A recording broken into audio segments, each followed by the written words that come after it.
3 things in Japan and Korea that are just next level. First, in Japan during snowy days, it's pretty common to see people slip and fall to the ground. That's why you might find these standing boxes around each corner of the street, which contain packets of sand. They're used to reduce the slipperiness of the ice-covered road, therefore reducing the chance of falling and hurting yourself. Second, Korea has sidewalk traffic lights, which are placed right on the edge of the sidewalk. They're synced with standard traffic signals, so when it signals green, that means you go. And when it signals red, you stop. It's great for people who walk while using their phones so you can avoid any accidents if you're not focused straight ahead. Lastly, Japan has the cleanest garbage trucks in the world.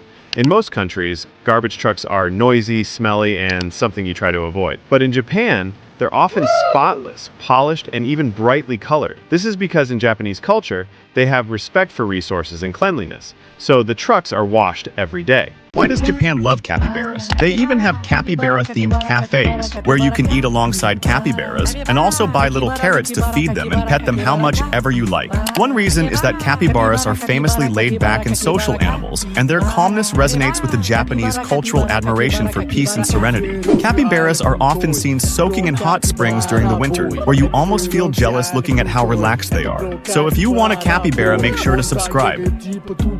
This is a traditional Japanese party game called Compilation, and it's harder than it looks. Here's how it works. If the object stays on the table, both players must tap it with a flat hand. But if someone picks it up, the other must quickly tap the table with a fist instead. But if a player messes up the hand motion and puts a flat hand instead of a fist, you lose instantly. It sounds simple, but the geisha has played this countless times. However, if the geisha is in a good mood, sometimes she will let you win.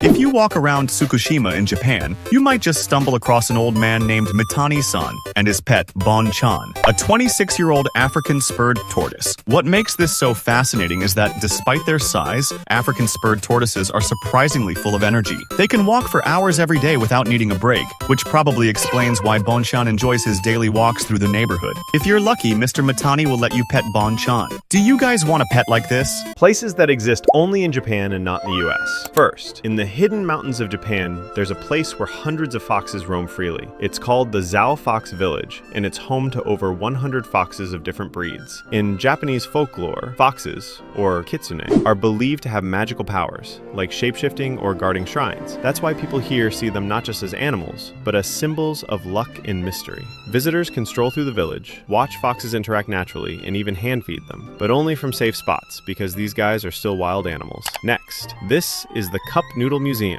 where you can create your own cup noodles from scratch, just the way you want it. When you first come in, there's walls filled with cup noodle history, and also a sculpture of the inventor of noodles, Momofuku. First, you have to buy a ticket and a cup, and then head to the art station and decorate it. You then hand your cup to the worker, who makes the noodles by filling it with different toppings just the way you want it. They then make it as a souvenir, and you get a pretty cool experience. Lastly, in Izu Shiboten Zoo, there's a Capybara onsen where these gentle giants get their own hot spring bath. They float around, eat fruits, and honestly just look like they're completely relaxed. Visitors can come and watch them from all over the world, and hopefully try not to feel too jealous. In Japan, you can make your own smoothies in convenience stores. Simply take a fruit cup of your choice from the freezer and put it in a blender, and you have your own tasty smoothie. At number 2 is mountain noodles. On mountains, crystal clear spring water is funneled into long bamboo slides, and in that water are thin, cold somen noodles racing downhill at full speed. You can then dip them into a savory soy-based sauce called mentsuyu, and it's super refreshing. And at number 3, we have cake in a can. It looks like a soda, but inside there's layers of sponge cake, whipped cream, and fresh fruit, handmade by a local bakery in Tokyo and stuffed in local vending machines. So if you want to try this, make sure to subscribe. In Japan, it's pretty common to find people passed out in public places. Let me explain. These guys are usually salarymen, and the reason they're passed out is because it's usually after a night of heavy drinking. Drinking after work is part of corporate culture, and it's used to bond with bosses and coworkers. And since Japan is one of the safest countries in the world, nothing really happens to them. To outsiders, this looks strange, but to locals, it's just another sign of a culture that runs on hard work and trust, and sometimes a little too much sake. These are 3 of the most unique desserts in Japan. And at number 3 is Japanese souffle pancakes. These are ultra fluffy, cloud-like pancakes that melt in your mouth, and they wiggle when you poke them. They're whipped with egg whites, steamed while cooking, and feel like biting into a pancake marshmallow. At number 2 is mitarashi dango. It's made of soft rice dumplings, grilled until slightly crispy, then drenched in a sticky, sweet, and salty soy sauce glaze, perfect for your taste buds. And at number 1 is apple mochi, which is a juicy slice of apple covered in soft, chewy mochi skin. It's sweet, slightly tangy, and refreshingly light. Would you try it? These are 3 of the most unique strawberry desserts in Japan. And at number 3, we have Japan's giant mega strawberry parfait, layered with whipped cream, custard, and massive juicy strawberries. This towering dessert is a showstopper that tastes just as amazing as it looks. At number 2 is fluffy mochi strawberry pancake. It's a soft, bouncy mochi pancake filled with fresh strawberries and cream. Light, chewy, and absolutely irresistible. And finally, at number 1, strawberry shaved ice. A mountain of finely shaved ice topped with sweet strawberry syrup and fresh fruit. It's cool, refreshing, and perfect for summer. Which one are you trying first?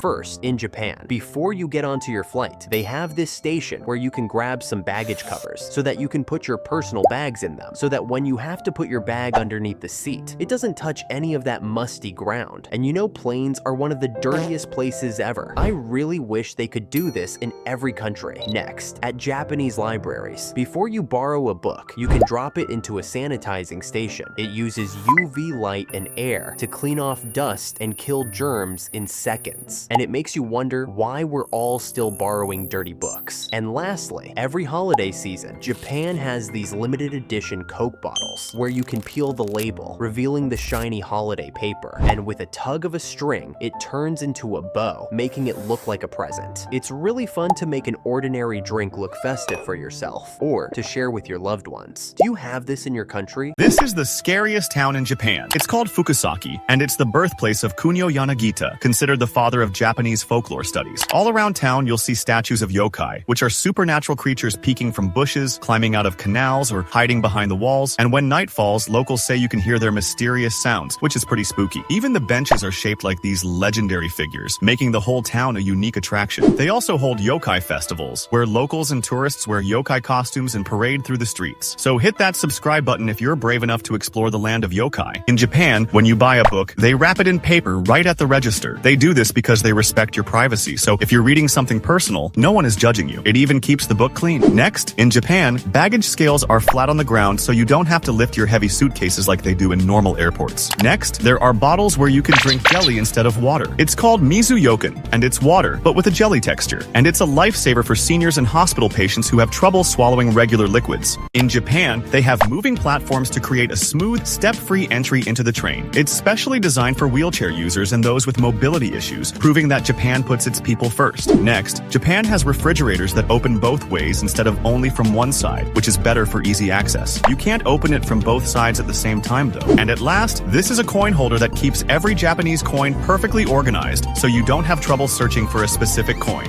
In Japan, when you buy a book, they wrap it in paper right at the register. They do this because they respect your privacy, so if you're reading something personal, no one is judging you. It even keeps the book clean. Next, in Japan, baggage scales are flat on the ground, so you don't have to lift your heavy suitcases like they do in normal airports. Next, there are bottles where you can drink jelly instead of water. It's called mizuyoken, and it's water, but with a jelly texture. And it's a lifesaver for seniors and hospital patients who have trouble swallowing regular liquids. Did you know that in Japan, anyone can drive their own train for a day? Next stop, Shibuya. But in order for this to happen, you must first practice being a train driver in a simulated environment, where the room is fully decked out with a train control desk, and it even has its own train sounds. The next station is Yoyogi. After this, you're taken to a real miniature train outside on train tracks where the train has its own lever and buttons, and it even has a horn to signal the other trains that it's passing by. Would you guys try this? Did you know that in Japan, anyone can drive their own train for a day? Next stop, Shibuya. But in order for this to happen, you must first practice being a train driver in a simulated environment, where the room is fully decked out with a train control desk, and it even has its own train sounds. The next station is Yoyogi. After this, you're taken to a real miniature train outside on train tracks where the train has its own lever and buttons, and it even has a horn to signal the other trains that it's passing by. Would you guys try this? First, Japan has self-heating lunchboxes where you don't need to put it in the microwave. Inside the box is a special heating pad filled with quicklime, also known as calcium oxide. When you pull the string, water mixes with it, causing a chemical reaction. You then wait around 5 minutes and they're ready to eat. They're fresh and you can eat it anywhere you want. Next, Japan has restaurants where you can buy a whole meal with a single coin. It's called the one-coin lunch, and for just 500 yen, you can get rice, meat, salad, even miso soup. It's popular with students, office workers, and budget travelers because it's delicious and insanely affordable. And finally, Japan has a mini bank where there are tiny chairs and counters just for kids, where parents aren't allowed inside. Kids can open accounts, deposit money, and even earn interest on their savings. This is to teach financial independence from a young age without depending on adults.